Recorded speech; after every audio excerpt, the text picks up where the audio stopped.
So I decided to do another deity reading, and the last one was really confusing, and so I decided to try this other method that I had seen, where it was a basic Who Are You deity spread by Moon Mama Oracle, and the first card is to represent whether this is a divine, masculine, or feminine.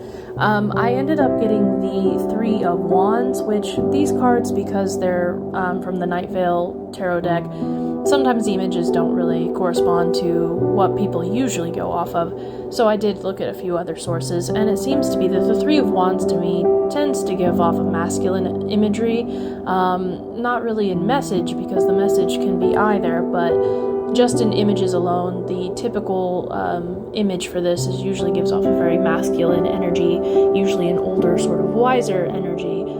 So I went ahead and just decided that this to me does feel masculine, so I went ahead and went with that. The Three of Cups is supposed to be there to establish a connection with the deity and guide. Therefore, the message I kind of left out because, again, this was just part of the instructions. Now, for the third card, I got the Hanged Man, which this is the area of my life that this entity, whatever has been calling out to me, this is what they want to help with. Now, the Hanged Man, this is sacrifices and release, waiting and then surrendering, all in order to move forward. This is about getting in touch with your spiritual side and making peace with uncertainty, and also just opening your eyes to new perspectives. Now, I have been getting into demonology lately, so this has been something that has kind of opened my eyes to new possibilities. I'm not saying that this is what's caused this, of course, but it is something that could be considered. And naturally, I have been working on shadow work. I've been trying to get over, my trauma and at least learn to live with it a little bit better and not let it hold me back. So this entity clearly has a means to help with that in order to keep pushing me to do shadow work, which there's a couple entities that do come to mind that would help me to do that.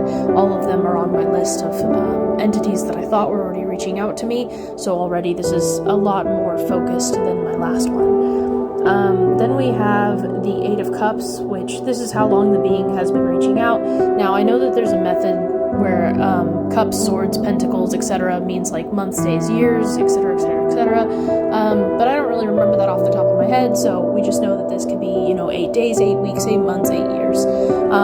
Either way, it's been an 8 of something, so I will have to look more into that later.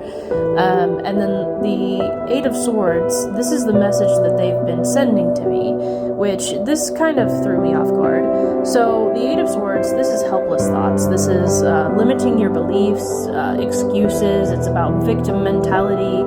Basically, it just says that all my issues are self-imposed, I'm imprisoned by my own thinking, and that I need to break free. Again, as someone that suffers from depression, PTSD, trauma, I've just, had mental illness basically my whole life, since I was a child, and so this is something that I do struggle with since I'm not medicated, because medication doesn't work for me. So, and I do tend to second guess myself, I do tend to doubt myself a lot, I do tend to get really, really harsh with myself, and it does keep me from moving forward because I want to control the situation and I want to make it perfect before I move on.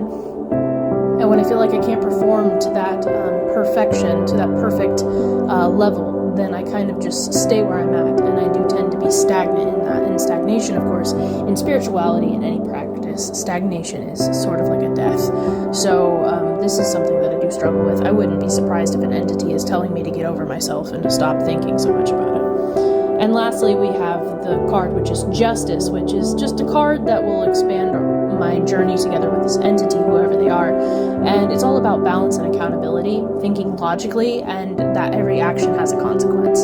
So clearly I am an emotional person. I do run off of my emotions a lot. I try to control my emotions as much as possible, but I do end up making a lot of decisions based on my emotions and not always based off of logic, even though I do try to control the situations.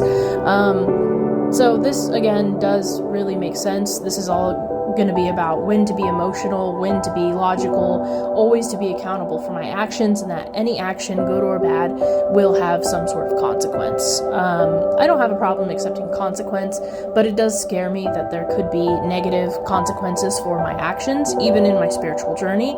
And so I think that this entity is basically saying, hey, you're going to do things, there's going to be consequences. Sometimes these consequences are going to be bad, but you'll be fine. And this is part of your journey with me.